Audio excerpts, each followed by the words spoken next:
آج ہم بات کریں گے دنیا کے پہلے ایٹم بم کے بارے میں کہ پہلا ایٹم بم کس نے بنایا، کیوں بنایا، کے پیچھے محرکات کیا تھے، کون سے لوگ اس بم کے بنانے کے پیچھے تھے، پھر یہ آئیڈیا کس کا تھا اور پھر اس کو کہاں کہاں استعمال کیا گیا۔ If there is another world war,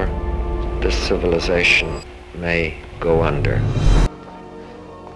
He should do his duty, and to impress him, takes on his multi-armed form and says,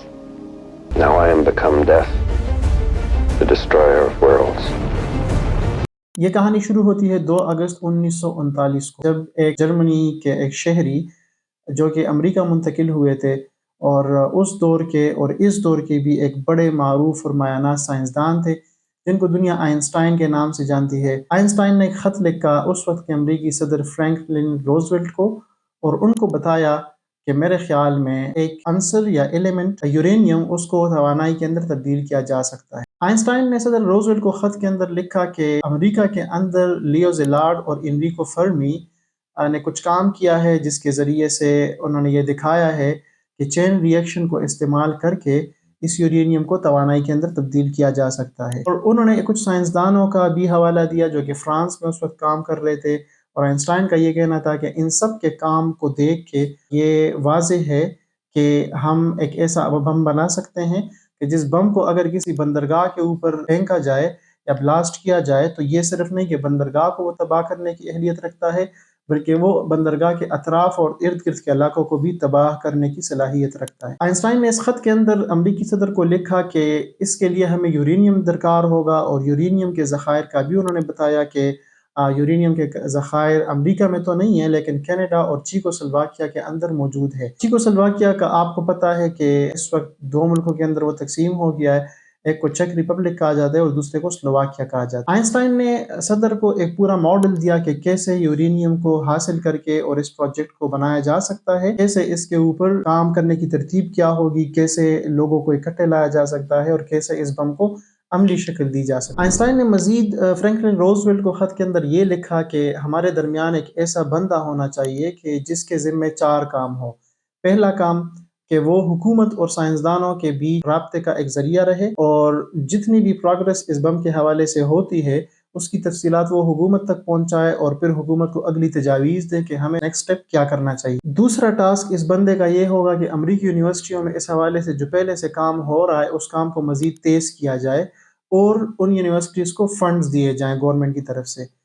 تیسرا کام ان کا یہ ہوگا کہ جتنے بھی امریکہ کے اندر مالدار مخیر حضرات ہیں، بڑے بڑے بزنس مین ہیں یا بڑے بڑے پیسے والے مالدار لوگ ہیں، ان کے پاس جایا جائے اور ان سے کہا جائے کہ یہ چونکہ ایک نیشنل لیول کا نیشنل انٹرسٹ کا ایک معاملہ ہے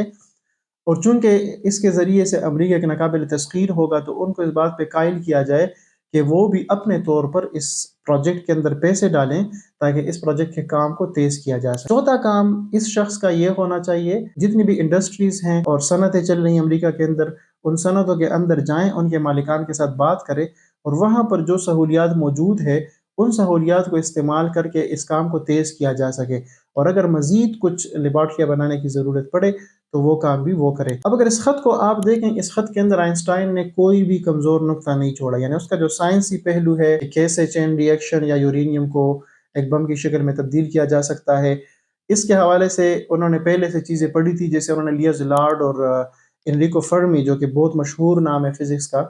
ان کے حوالے دیے اور فرانس کے سائنسدانوں کے حوالے دیے۔ تیسری چیز کہ ان کے پاس ایک پلان تھا، انہوں نے پورا پلان بتایا کہ اس کو اگر ہم ریئلائز کرنے کی کوشش کریں گے یا اس کو عملی شکل دیں گے تو اس کا طریقہ کار کیا ہوگا، اس کے سیٹ آف پروسیجر کیا ہوں گے۔ میرا چونکہ امریکہ جانا ہوا تھا تو وہ خط جو کہ آئنسٹائن نے جو فرینکلن روزویلٹ کو لکھا تھا، اس خط کی ایک کاپی مجھے دیکھنے کو ملی جہاں سے مجھے معلوم ہوا کہ کیا کیا تفصیلات اس کے اندر بیان کی گئی۔ 2 مہینے گزرتے ہیں اور اکتوبر 1939 کو فرینکلن روزویلٹ آئنسٹائن کو خط لکھتے ہیں، جوابی خط۔ اس کے اندر وہ شکریہ ان کا ادا کرتے ہیں اور ان کو کہتے ہیں کہ ان کی تجاویز کو ہم نے غور سے دیکھا، ہمیں اس معاملے کی اہمیت کا اندازہ ہے، ہم نے اس لیے اس کے اوپر فوراً کمیٹی بنا دی ہے جو کہ سائنسدانوں کے ساتھ رابطہ کرے گی، اور جن جن سائنسدانوں کو ہم اس پروجیکٹ کے اندر شامل کریں گے ان تمام سائنسدانوں کے ساتھ رابطہ کرے گی، ان کی کمیٹی بنائے گی۔ ساتھ میں انہوں نے یورینیم کے حوالے سے آئنسٹائن کی جو تجاویز تھی اس کے اوپر انہوں نے عمل درآمد شروع کر دیا ہے۔ اب آپ اس سے اندازہ لگائیں کہ یہ پورا پروسیس، اس کے اندر اس لیول کا سائنسدان بھی چاہیے جو گہری نظر رکھتا ہو، جس کو پتہ ہو کہ کیسے ایک سائنٹیفک آئیڈیا ایک ملک کو دفاعی طور پر ایک ناقابل تسخیر قوت بنا سکتا ہے۔ اور پھر آن ٹاپ آف دیٹ جو صدر تھا ان کو بھی یہ پتہ تھا کہ یہ آئیڈیا کیوں اتنا اہم ہے اور کیوں اس کے اوپر کام کرنا ضروری ہے۔ ٹھیک ہے، آئنسٹائن کی اپنی بھی ایک ریپوٹیشن تھی اس وقت، اور اگر آئنسٹائن کوئی بات کرتا ہے تو وہ کوئی ہوائی بات نہیں ہو، جیسے ان کے خط سے لکھ رہا ہے کہ وہ پورا کمپریہنسو خط تھا، اس کے اندر ساری تفصیلات تھی۔ لیکن پھر بھی کسی ملک کے لیے یا کسی صدر کے لیے جو کہ ایک سیاسی شخصیت ہوتا ہے، جس کا سائنس کے ساتھ ایسا کچھ لینا دینا نہیں ہوتا، اس کا اس بات کے اوپر قائل ہونا بھی اس بات کی دلیل ہے کہ اس وقت کے جو سیاسی لیڈر تھے امریکہ کے، وہ کتنی گہری نظر رکھتے تھے اور کتنے دور وہ دیکھتے تھے۔ اب ہوتا کیا ہے کہ ایک لیبارٹری بنائی جاتی ہے جس کو کہتے ہیں لاس الاموس نیشنل لیبارٹری۔ یہ لاس الاموس نیشنل لیبارٹری تو اس کا اس وقت کا نام ہے، لیکن جس وقت یہ لیبارٹری بنائی گئی یہ خفیہ پروجیکٹ تھا اور کسی کو اس کے بارے میں علم نہیں تھا۔ صرف جنہوں نے خط لکھا تھا یا جو لوگ اس پروجیکٹ کے اندر انوالو تھے یا جو اس کا حصہ تھے، صرف ان کو معلوم تھا۔ اس لیے اس پروجیکٹ کا جب آغاز کیا گیا تو اس کو پروجیکٹ وائی نام دیا گیا۔ یعنی جیسے آپ کو پتہ ہے کہ سائنس کے اندر جب کوئی چیز معلوم نہیں ہوتی یا میتھس کے اندر تو ہم کہتے ہیں کہ یہ کوانٹٹی جو ہے یہ ایکس ہے یا یہ وائی ہے، اس کا مطلب کہ اس کا ہمیں پتہ نہیں ہے۔ تو اس لیے انہوں نے ایسا انعام دیا کہ اس نام سے ظاہر نہ ہو کہ پروجیکٹ کس حوالے سے اس کے اندر کیا چل رہا ہے۔ ایک مشہور امریکی سائنسدان اور یونیورسٹی آف کیلیفورنیا برکلے، جو کہ یو سی برکلے کے نام سے مشہور ہے، دنیا کی ایک بڑی معروف یونیورسٹی ہے، وہاں کے فزکس کے پروفیسر رابرٹ اوپنہائمر کو اس پروجیکٹ کا ڈائریکٹر منتخب کیا گیا۔ رابرٹ اوپنہائمر بنیادی طور پر امریکی تھا، اگر آپ ان کے حوالے سے جاننا چاہتے ہیں۔ پچھلے سال 2023 کے اندر امریکہ نے رابرٹ اوپنہائمر کے اوپر ایک مووی بنائی تھی۔ ابھی پچھلے ہفتے 2024 میں ایوارڈ سیریمنی تھی اور سارے ایوارڈ اوپنہائمر مووی نے جیتے۔ اس کے اندر پوری اوپنہائمر کی زندگی کی تفصیلات بتائی گئی ہیں کہ کیسے وہ اس پروجیکٹ کے ڈائریکٹر منتخب ہوئے اور کیسے انہوں نے اس پروجیکٹ کو لیڈ کیا۔ تو وہ پہلے ڈائریکٹر لاس الاموس نیشنل لیبارٹری یعنی پروجیکٹ وائی کے منتخب ہوئے، انہوں نے اس کو لیڈ کیا، انہوں نے ہی اس کو عملی شکل دی۔ رابرٹ اوپنہائمر کو ہم ایک اور اسپیکٹ سے بھی جانتے ہیں کہ جب عبدالسلام نے Abdus Salam International Centre of Theoretical Physics بنایا تریستے اٹلی کے اندر، تو اس کی جو پہلی میٹنگ تھی سینٹر کے حوالے سے یا اس کے آرگنائزیشنل اسٹرکچر کے حوالے سے جو میٹنگ ہو رہی تھی، تو اس کے اندر عبدالسلام اور اوپنہائمر ٹیبل کے ایک طرف اور دوسری طرف بیٹھ کے اس میٹنگ کا حصہ تھے۔ جب عبدالسلام کی ابھی یونیورسٹی تھی تو یہ جو تصویر تھی یہ بہت زیادہ سوشل میڈیا کے اوپر وائرل تھی۔ 27 مہینے کے قلیل عرصے کے اندر، یہ بڑا دورانیہ نہیں ہے، یہ بہت کم وقت ہے کسی سائنٹیفک آئیڈیا کو، ایک بڑے پروجیکٹ کو شروع کرنا، پھر اس کو میچور کرنا اور پھر اس کو عملی شکل دینا، اور جو چیز ان کو چاہیے، جو پروڈکٹ ان کو چاہیے، وہ پروڈکٹ 27 مہینوں کے اندر پروڈیوس کرنا، یہ بہت بڑی کامیابی ہے۔ امریکہ نے 27 مہینوں کے اندر یہ پروجیکٹ پورا کیا۔ 16 جولائی 1945 کو ٹرینٹی کے مقام کے اوپر یہ ٹیسٹ ہوا نیوکلیئر دھماکوں کا، جس کو ٹرینٹی ٹیسٹ کہا جاتا ہے، اور ابھی بھی لاس الاموس کے اندر اس نام کے اوپر روڈ موجود ہے جس کو ٹرینٹی ڈرائیو کہتے ہیں۔ اس پروجیکٹ یہ تکمیل تک پہنچا کامیاب تجربے کے بعد۔ اب کیا ہوتا ہے؟ یہ بم کیوں بنایا گیا؟ آئنسٹائن نے یہ خط کیوں لکھا؟ بنیادی طور پر ہوا یہ تھا کہ جرمنی کے اندر ہٹلر نے تقریباً ٹیک اوور کر لیا تھا، اور آپ کو پتہ ہے کہ جرمنی کے اندر ہٹلر کے ٹیک اوور کے بعد کیا کچھ ہوا، کیسے وہ ایک خالص جرمن قوم بنانا چاہ رہا تھا۔ ہم نے ایک ویڈیو بھی بنائی تھی اس کے بارے میں، اس کو آپ اس لنک کے اندر دیکھ سکتے ہیں، کہ جس کے اندر ہم نے بتایا تھا کہ ان کا طریقہ واردات کیا ہوتا تھا ہٹلر کا۔ تو یہ صرف نہیں بلکہ وہ جتنے بھی یہودی سائنسدان تھے ان کے اوپر انہوں نے قسم کا کریک ڈاؤن کیا تھا۔ آپ جانتے ہیں کہ اس وقت ویانا کے اندر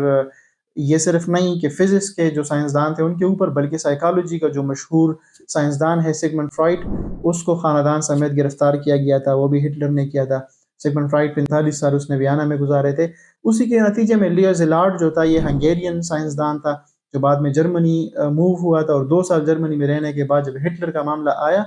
تو وہ بھی انگلینڈ اور فرانس کے راستے امریکہ پہنچ گیا۔ انریکو فرمی بھی وہاں پہنچ گیا۔ بوہر کا نام آپ نے سنا تھا، آئنسٹائن کا نام آپ نے سنا تھا۔ آئنسٹائن بھی جرمن تھا، اس کی ساری تعلیم جرمنی سے تھی، لیکن ہٹلر سے جان کی امان پانے کے لیے یہ سارے امریکہ پہنچ گئے تھے۔ یہ جو خط لکھا گیا تھا یہ اگست کے مہینے میں لکھا گیا تھا، جو آئنسٹائن نے روزویلٹ کو لکھا تھا، اور آئنسٹائن یہ دیکھ رہا تھا کہ ہٹلر جس طریقے سے جا رہا ہے تو بہت جلد وہ یہ صرف نہیں کہ یورپ کے بہت سارے علاقوں کو قبضہ کر لے گا، بلکہ اس کا جو خواب ہے وہ یہ ہے کہ دنیا کے اوپر وہ اپنا اقتدار قائم کریں۔ 1 مہینہ پہلے وہ یہ خط لکھتا ہے، 1 ستمبر 1939 کو یعنی ٹھیک 1 مہینے بعد دوسری جنگ عظیم کا آغاز ہوتا ہے۔ 1939 کو یہ جنگ عظیم شروع ہوتی ہے اور پھر یہ چلتی ہے، اس کے اندر تمام ممالک انوالو ہوتے ہیں۔ جاپان جو ہے وہ امریکہ کے کچھ جزیروں کے اوپر حملہ کرتا ہے اور اس کے نتیجے میں امریکہ بھی اس جنگ کے اندر کود پڑتا ہے۔ یہ جنگ سچویشن اسکلیٹ ہوتی ہے اور پوری دنیا کے ممالک گروپنگ کرتے ہیں، کوئی امریکہ کی طرف جا رہا ہے، انگلینڈ اور فرانس کی طرف جا رہا ہے، تو کوئی جرمنی کی طرف جا رہا ہے،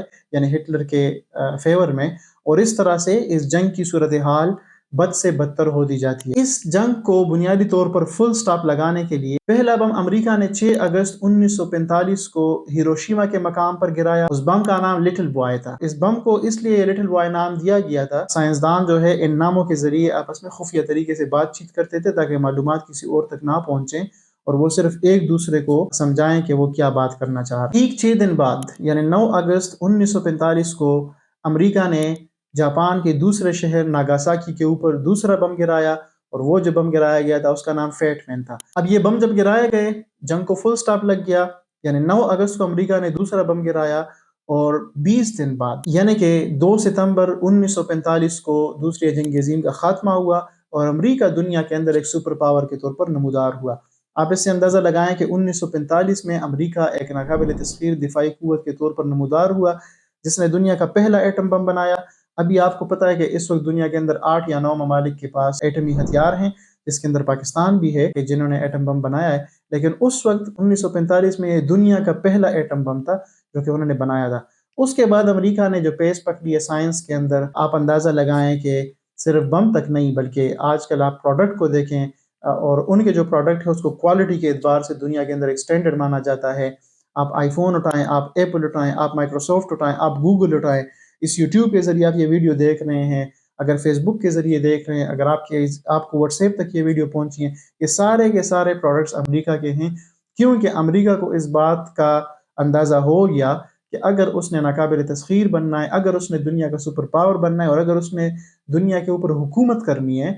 تو اس کے لیے سائنس کو اپنا تکیہ بنانا ہوگا۔ اس کا نتیجہ انہوں نے 1945 کے اندر دیکھ لیا تھا اور ابھی بھی آپ دنیا کے اندر دیکھ رہے ہیں کہ وہ کس طرح سے ان کو آپ کسی بھی معاملے سے نکال نہیں سکتے، چاہے چین کا معاملہ ہو، چاہے ویتنام کا کوئی معاملہ ہو، چاہے پاکستان افغانستان کا معاملہ ہو یا دنیا کے اندر کوئی بھی معاملہ ہو، تو وہاں پر امریکہ کا کردار لازمی وہاں پر موجود ہوتا ہے۔ تو اس کے پیچھے کچھ سائنسدانوں کا ہاتھ تھا، اس پروجیکٹ کے اندر بڑے بڑے لوگوں نے کام کیا۔ اسی لاس ایلاموس کے اندر ایک فیسلٹی ہے جہاں پر ہم جا کے تجربات کرتے ہیں، تو ادھر ہی لاس ایلاموس کے اندر ایک گریٹ بری سائنس میوزیم کے اندر ان بموں کے یعنی لٹل بوائے اور فیٹ مین کے نمونے پڑے ہوئے ہیں کہ جو بم انہوں نے گرائے تھے وہاں پر ساری تاریخ پڑی ہوئی ہے کہ یہ بم بنایا کیسے کیا تھا، اور ان تمام خطوط کی کاپیاں پڑی ہوئی ہیں جس کا میں نے ذکر کیا۔ صرف یہ نہیں کہ آئنسٹائن کا یہ خط پڑا ہوا ہے، یہ خط تو بلکہ آغاز تھا اس کا، اس کے بعد اوپن ہائمر کا جو امریکی صدور کے ساتھ جو خط و کتابت ہوتی تھی وہ ساری چیزیں خفیہ تھی، لیکن اب وہ خفیہ نہیں رہیں۔ جیسے میں نے ذکر کیا کہ اوپن ہائمر مووی کے اندر یہ ساری تفصیلات بتائی گئی ہیں، تو اب یہ کوئی خفیہ چیز نہیں ہے بلکہ پوری دنیا جانتی ہے یہ پروجیکٹ کس طرح سے بنایا گیا تھا اور کس طرح سے اس کو لیڈ کیا گیا تھا۔ ایک بڑی دلچسپ کہانی تھی کہ کیسے کچھ سائنسدان گنے چنے، آپ سمجھ لیں کہ 30 یا 35 سے زیادہ نہیں ہوں گے، وہ سائنسدان، وہ بہترین طبیعت دان، انہوں نے اتنے بڑے پروجیکٹ کا بیڑا اٹھایا اور اس کو کامیاب بنایا، اور کیسے